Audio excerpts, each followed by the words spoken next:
Un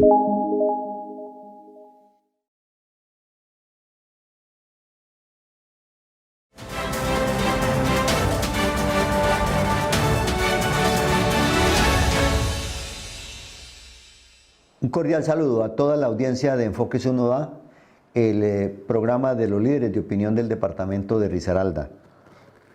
Vamos a continuación a tocar dos, tal vez tres temas, si nos alcanza el tiempo, que son importantes por el desarrollo de la ciencia, la tecnología, el tema ambiental del departamento de Risaralda y de los vecinos nuestros que son Quindío y el departamento del Valle del Cauca, concretamente el norte del Valle. Para hablar de estos temas hemos invitado al doctor Juan Guillermo Salazar Pineda, quien ya nos acompaña aquí en los estudios de Enfoques 1A, para hablar del tema, de los temas que les he propuesto y fundamentalmente después de que escuchemos este importante mensaje de nuestro Aeropuerto Internacional Matecaña.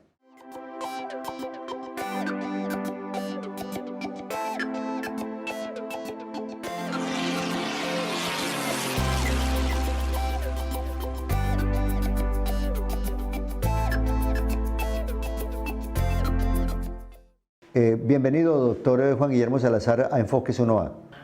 Luis, muchas gracias por la invitación, nuevamente la generosidad de venir a compartir algunas ideas, algunos proyectos que estamos desarrollando con la inmensa audiencia de Enfoques 1A Noticias. Sí, doctor, mire, queríamos precisamente conocer el proyecto de ciencia y tecnología que usted está liderando, denominado RIS-Valle. El año 2022 fue fructífero porque lograron adelantar algunas gestiones importantes, ¿cierto?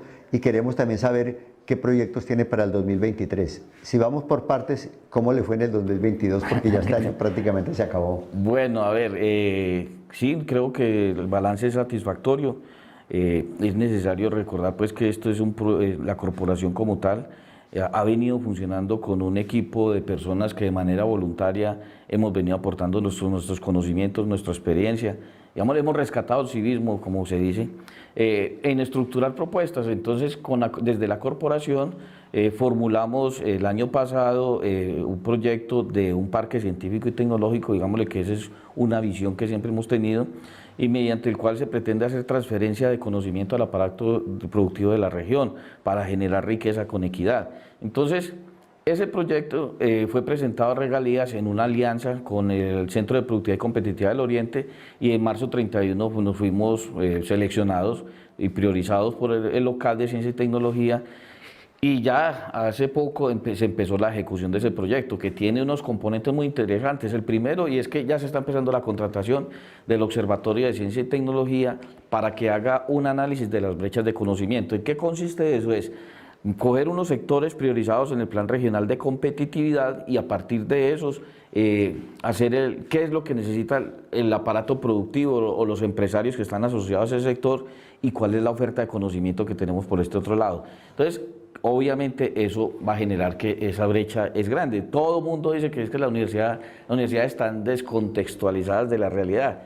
Se ha trabajado, pero esa brecha sigue mucho. Entonces, hay que diseñar una estrategia de cómo vamos a cerrar esas brechas. Entonces hay que vincular y seguir ejemplos como Singapur, como Vietnam, China, Corea y muchos países, y mismo Perú ya lo está haciendo, es que vinculan actores regionales e internacionales para poder en conjunto con nuestros actores locales de conocimiento ayudar a esas brechas lo más rápido. Pero esto es la primera etapa. Esa primera etapa es una herramienta tecnológica que va a estar en la nube. ¿Por qué? Porque nosotros no hemos podido conseguir pues, el terreno pues, que se vincule a la alcaldía o la gobernación, como es lo ideal, para poder desarrollar algo similar a Silicon Valley. Pero después de la pandemia, digámosle que tiene plena pertinencia a este tipo de ejercicios de hacerlo en la nube.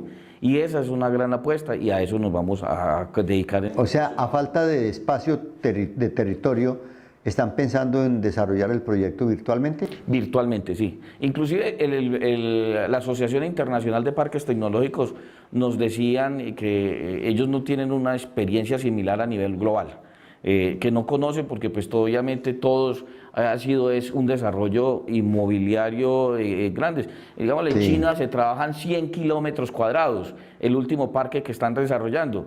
Y nosotros aquí, si hacemos 20 hectáreas o 30 hectáreas, es mucho. Pero ¿Cuánto igual, necesitan si fuera en territorio físico? se podría hablar del orden de los 50.000 millones de pesos aproximadamente. En dinero, no, en territorio. En territorio, digámosle que lo mínimo que se necesita de territorio son 20 hectáreas, porque un parque científico, una vez reconocido, puede optar a ser zona franca con menos requisitos. Entonces, es lo mínimo que se establece para poder cumplir con esas normas. ¿Sería una especie de Silicon Valley como en el Valle de San Francisco en Estados Unidos? Claro, es que ese es nuestro referente. 70 años después nosotros estamos aspirando. Mire, en Colombia hay uno que viene funcionando más o menos bien, que es el Guaitiguara, que el ministro de Ciencia estuvo la semana pasada visitándolo. Pero es que allá... ¿Ese está dónde? En Bucaramanga, o en Florida Blanca, parece que queda, pero es con el apoyo de la Universidad Industrial de Santander y de Ecopetrol. Entonces, pues obviamente tienen un músculo financiero muy interesante aquí. Pero venga, el municipio de Pereira tiene, pues yo he oído hablar de 604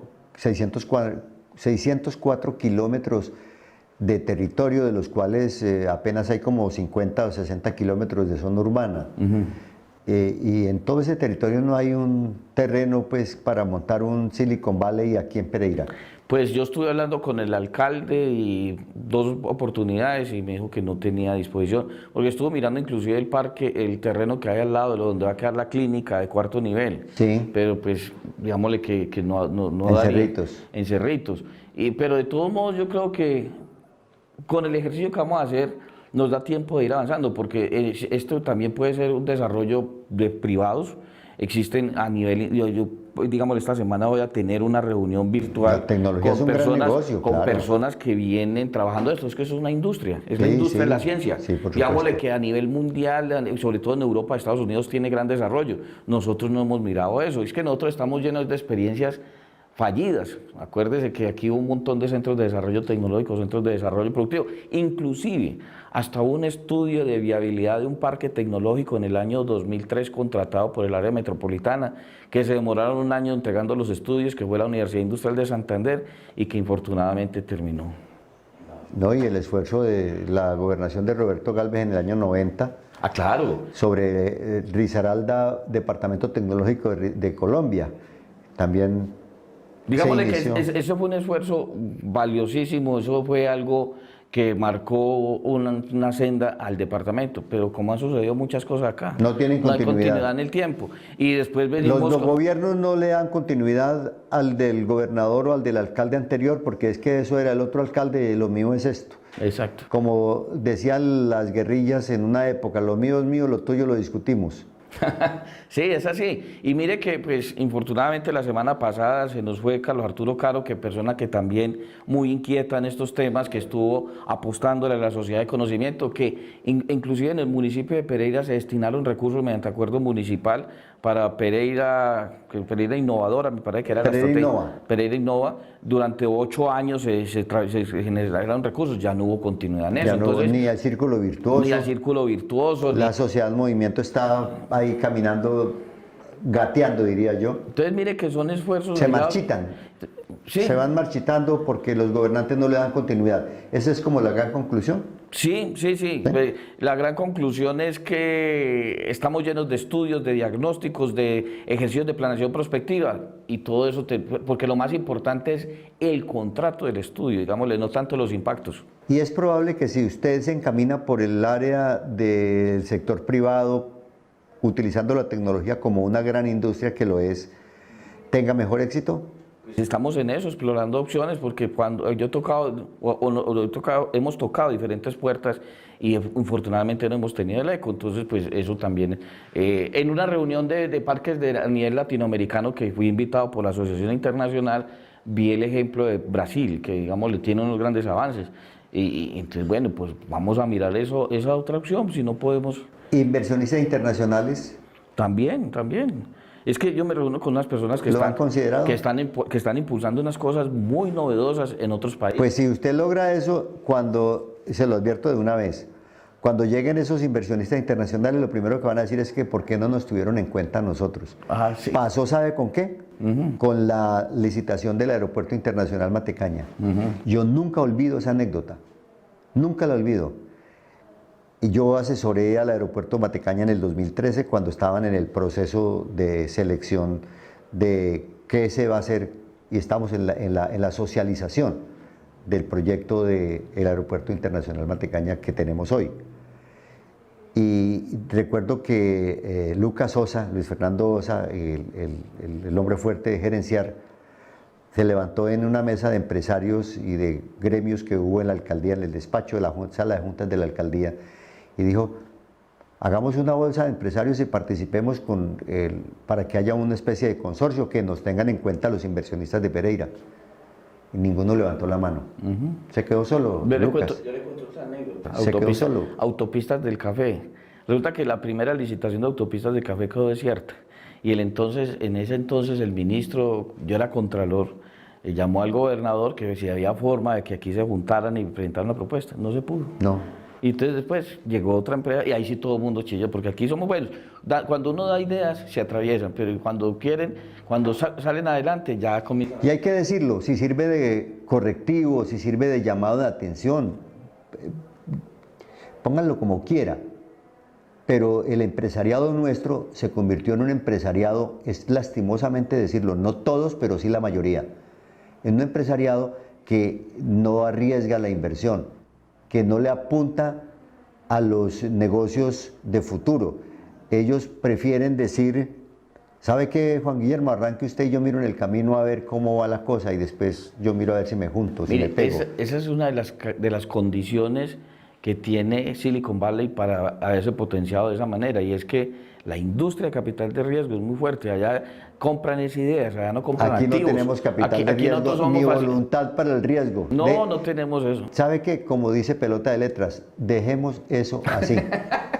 Así. Bueno, vamos a mirar el tema. Bueno, y 2023 entonces la apuesta... Entonces, 2023 la apuesta es ejecutar este proyecto que es un año de duración y poder decir a cada un año, aquí está la plataforma funcionando para que nuestros empresarios de los sectores tradicionales tengan la posibilidad de interactuar con grupos de investigación locales e internacionales, con el Estado, con la academia, con las aceleradoras de empresa, con las incubadoras de empresa y con inversionistas, porque nuestro gran foco va a ser cómo atraer inversionistas para poder potenciar muchas ideas que hay aquí en Pereira. Buena suerte con eso, porque gracias. Eso es importante, eso genera empleo, genera conocimiento, y el conocimiento es más valioso que el empleo.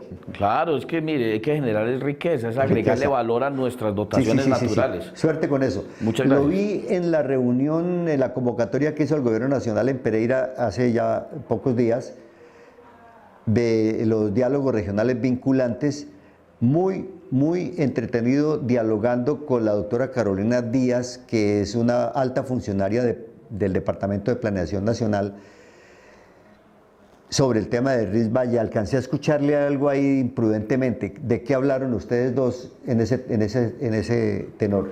Bueno, primero que todo es felicitar al Gobierno Nacional por esa disposición de apertura para que estos ejercicios de democracia participativa se fortalezcan, y sobre todo lo que es la construcción de un Plan Nacional de Desarrollo, que siempre ha sido unos doctores en Bogotá con muchos cartones, pero muchas veces desconectados de las realidades locales. Totalmente desconectados. Entonces, digamos, sí. Eso es un primer ejercicio, y Carlos Alfonso Victoria, que fue el que me invitó a que participara porque él ha conocido eso. Entonces, la propuesta es que yo lleve lo que es el resumen del parque científico y tecnológico que estamos impulsando, y otra serie de ideas regionales que están más asociadas también a como temas ambientales, que usted sabe, Luis, que trabajé cuando fui contralor. Entonces, un tema de corredores naturales. Por ejemplo, se habla mucho de vías terciarias, pero es que el problema no es la vía terciaria, es cómo comunicar los sectores rurales con los centros poblados, y la vía terciaria no es la única. Entonces, nuestra topografía permitiría un sistema de cables. Y cómo podemos también nosotros llegar al Pacífico, pero no con una vía, que no es lo que nos han vendido, sino utilizando la hidrovía del San Juan, que desde Ismina se puede navegar. Cómo utilizar la hidrovía del Atrato, que fue factor de nuestra conquista. En fin, nosotros estamos en una situación privilegiada, en una ubicación privilegiada que nos permite pensar en acercarnos a ese Urabá antioqueño y a ese Pacífico chocuano. El Urabá antioqueño es muy importante porque ya Medellín está haciendo en Urabá antioqueño Puerto Antioquia. 3. Ahí salió un decreto la semana pasada donde nombran al ministro del Interior como gobernador ad hoc precisamente para los 3 desarrollos portuarios que hay en Antioquia, que es Puerto Antioquia, Puerto Picici y Puerto Arién. Y todos tres, hay uno que es público y dos privados, ¿cierto? Puerto Antioquia, digámosle Es que él público. viene gestionándose desde el IDEA, ya tiene cierre financiero, ya pusieron la primera piedra, son 700 millones de dólares que van a invertir. Pero pues, digámosle, la oferta va a ser que para nosotros nos va a dar unos factores más de competitividad porque va a rebajar los costos logísticos.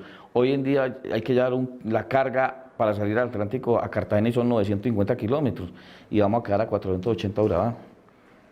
Bien, el PONCA, que es el Plan de Ordenamiento y Manejo de Cuencas, entiendo que Colombia tiene, ¿cuántas cuencas dice usted? Son 370, me parece Cuencas. que son el inventario de cuencas. Nosotros en Risaralda tenemos la cuenca del Otún, la cuenca del Consotá. Y el río Risaralda, La del río Risaralda, que 3. con los canadienses, en el año 1988-89, que yo era auditor de la Corporación Autónoma cuando hacía control previo, Sí. allá se hizo un ejercicio del plan de ordenamiento de la cuenca del río Risaralda. Y ahí surgió ese proyecto del río Mapa, acuérdese en su momento. Sí, sí, Entonces, digámosle, pero de el las frustrado proyecto del río Mapa. Sí, digámosle que el PONCA ha sido muy interesante porque allá llegó una persona muy juiciosa como secretario del Consejo, que es Luis Alberto Vargas Valle. Pero un momentito, estamos hablando de 3 en De 3. Risaralda. Casi nunca hablamos de la cuenca del río La Vieja y casi siempre decimos que el río La Vieja es de Cartago, pero es que Pereira limita con Cartago, o sea que si usted está allá en Cartago y yo estoy aquí en Pereira, la mitad de ese río es mío. Claro, no, es que nosotros tenemos ese patrimonio en común, ese recurso hídrico y todo digámosle, todo Esa es que una buena cuenca. expresión, patrimonio en común con Sí, Cartago. sí, claro. Pero el PONCA del río de la Vieja tiene 21 municipios. Tiene 21. ¿Y Pereira hace parte de esos 21? Pereira, claro, hace parte, está, digamos, el municipio como tal y la Corporación Autónoma Regional de Risaralda. La Cártel también hace parte claro, del PONCA. Claro, ellos fueron Del los río que La Vieja. ellos aprobaron el plan de ordenamiento mediante acuerdo de los consejos directivos de la CRQ, la CBC y la CARDER. Lo que hace el Consejo de la Cuenca es hacerle un seguimiento, pero digámosle que ese seguimiento en nuestro caso es con lujo de detalles porque se logró hacer algo que a nivel nacional poco se ha hecho, es de verdad hacerle ese seguimiento en todo lo que ha sido ese plan y ahí han dilucidado, han salido a brote muchas cosas de que no se ha avanzado tal como se pensaba. Precisamente, entonces anticipamos que vamos a pedirle al doctor al doctor Julio César Gómez Salazar que nos acompañe aquí en el programa Enfoques 1A para que hablemos del PONCA del Río de la Vieja, porque él hace parte de esa institución, que es más importante de lo que yo me imaginaba, lo confieso. Pero bueno, y entonces entremos en el tema del doctor Vargas Ballén. Yo intenté hablar con él y logré llamarlo y me respondió, porque primero le escribí un WhatsApp diciéndole de quién se trataba y de qué quería hablar yo. Y yo creí que estaba aquí en Armenia o en Pereira o en alguna parte y resulta que él está escondido. Claro, le tocó irse de acá porque hubo amenazas, económicamente le cerraron las posibilidades de contratación, a pesar de ser una persona de mucha experiencia, pero digámosle, ese es el problema cuando se hace lo correcto. Eso es lo que sucede infortunadamente. Aquí, cuando se hacen, digamos, ese tipo de ejercicios... Comenzaron a perseguirlo, ¿por qué? Porque comenzó a pedir información, a mostrar, a sacar a la luz pública que no era tanta belleza la que se estaba mostrando, a hacer una denuncia sobre, digámosle, temas de compensaciones por la urbanización, con los constructores y de plusvalía y cosas de tipo, y logró, por ejemplo, tasar en 458.000 millones aproximadamente lo que dejaron de pagar a los constructores en el Quindío, que eso es un detrimento patrimonial por ingreso, eso podría ser, falta si no prescribió, pero bueno, pero ese tipo de cosas, a mirar cómo están los planes de ordenamiento del territorio, ¿cierto? Los esquemas básicos de ordenamiento territorial, cómo está el tema de los acueductos rurales y urbanos. Se volvió incómodo. Se volvió incómodo, sí, porque es que, digamos, aquí somos muy buenos estableciendo unas estrategias de comunicación, pero para tapar las cosas de que no están haciéndose como debían ser. De acuerdo. Bien. La conclusión que podríamos sacar para finalizar el programa son dos conclusiones. La primera, el proyecto científico y tecnológico de Ris Valle está caminando. Está caminando y va a ser una novedad a nivel nacional e internacional. Digámosle, en la concepción Con los problemas que hay para conseguir territorio físico, un espacio físico, van a iniciar entonces con un proyecto virtual. Con una plataforma en la nube, digámosle que ese es, que después de la pandemia, digámosle que ese es el ejercicio. Tiene que ser una plataforma muy robusta. Muy robusta, sí. Sí, señor. Bien, eso sería en el 2023. 2023, sí. Y lo del PONCA, la segunda conclusión para el Río de la Vieja, que está muy enmarcado en el paisaje cultural cafetero, ¿cierto? A ver, sí, ahí lograron, por ejemplo, de 16 criterios que tiene el paisaje cultural cafetero, 15 están en riesgo, entonces, diré 11. Entonces, una de las cosas que me incomodó mucho es que se le escribió también al Ministerio de Cultura que, que se declare como en riesgo el paisaje cultural cafetero ante las Naciones Unidas, precisamente porque está perdiendo las características que conllevaron a eso.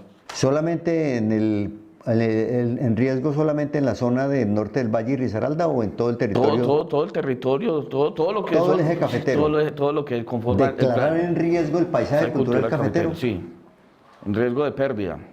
Y eso sería muy catastrófico para nosotros. Claro, lo primero que ocurriría sería que ¿cómo llama la institución internacional? La UNESCO. La UNESCO, que declaró patrimonio de la humanidad el paisaje cultural cafetero, nos quite esa chapa. Claro, porque es que no solamente son las maticas de café, es nuestra cultura, la renovación de las personas. Entonces se ha ido perdiendo. Mire, la arquitectura cafetera, por no decirle nada, aquí se está haciendo una serie de condominios, pero todo es mayamizado, digamos así, son con esas concepciones. Zumbia.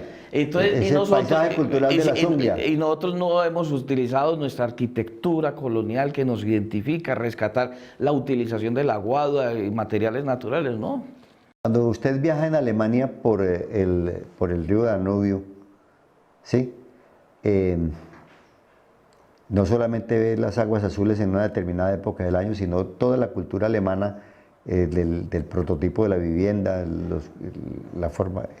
los vestidos allá en la región de Baviera, en Múnich, que yo tuve la oportunidad de estar hace poco allá, y es espectacular y como se sienten orgullosos de su idiosincrasia. En cambio aquí nosotros... Cuando usted va a Houston, Texas, ¿cierto? Usted ve que allí...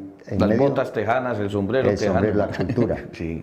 Ellos son muy tejanos. Exacto. Y alegan y discuten y dicen que el primer estado verdaderamente soberano de los Estados Unidos fue primero Texas. Texas, sí. ¿Cierto? Ellos dicen Texas.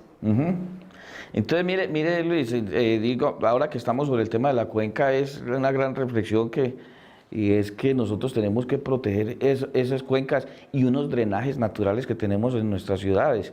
Nosotros, digamos, desde el año 96 de la Contraloría de Risaralda se hablaba de esos, aquí a nivel de Pereira, lo que es el río Consota, la cuenca del río Consota, el río Perdóneme, Otún. ¿a usted le gustó la postura o la propuesta del economista Juan Carlos Grillo, cierto? Sí, claro, la respaldo totalmente. Yo creo que antes de aventurar unas inversiones millonarias en el Parque San Mateo, como está concebido, nosotros podemos solicitar hacer una reglamentación para que estos drenajes, estos corredores ecológicos como el río Consotá, que cubre va desde Bad Bremen, pasa por el salado Consotá, llega al Parque El Vergel, continúa y se interactúa con el Parque del Café y lo que es el Batallón San Mateo, y llega hasta el Parque de Consotá de Confamiliar. Entonces, eso, y él lo hablaba de unos sistemas y de unas experiencias que hay a nivel internacional, y entonces yo digo que vale la época de replicar. Y nosotros en el año 96 llamábamos la atención de eso, porque es que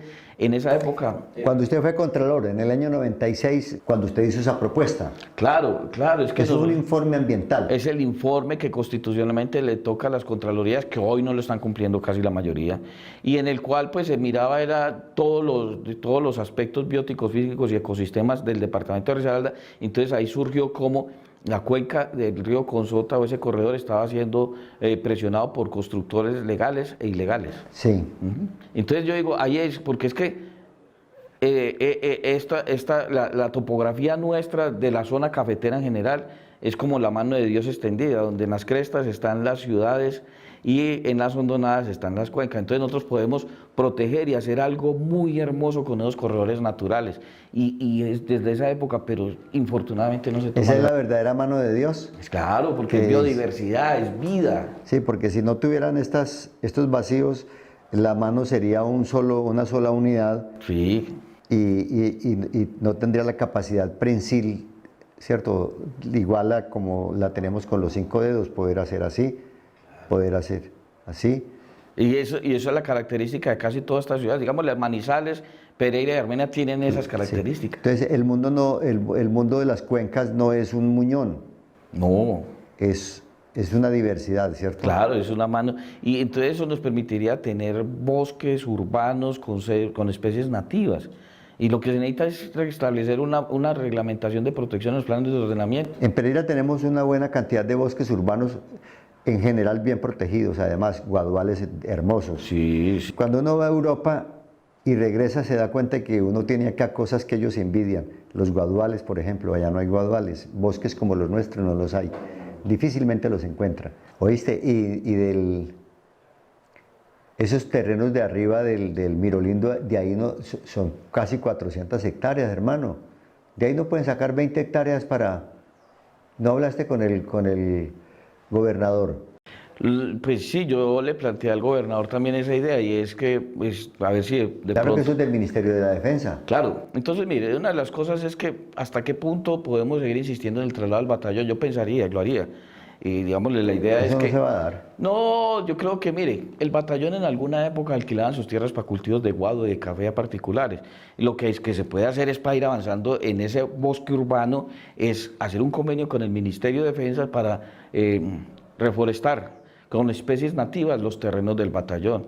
Inclusive hasta podría pensar... No, pero yo digo es para el Risvalle. Por eso sí, entonces en la medida en que el batallón, porque no hay presupuesto, el gobierno nacional no le va a destinar, digámosle, más plata a la guerra, entonces lo que se habla es que la misma presidencia de la República habla de reindustrialización. Entonces lo que podemos hacer es esos lotes de Miralindo poderse destinar para, dentro de, digámosle, los estándares que se tienen, dedicarnos para poder tener un parque científico y tecnológico con vocación ecológica. ¿Sabe a quién le funcionaría esa idea?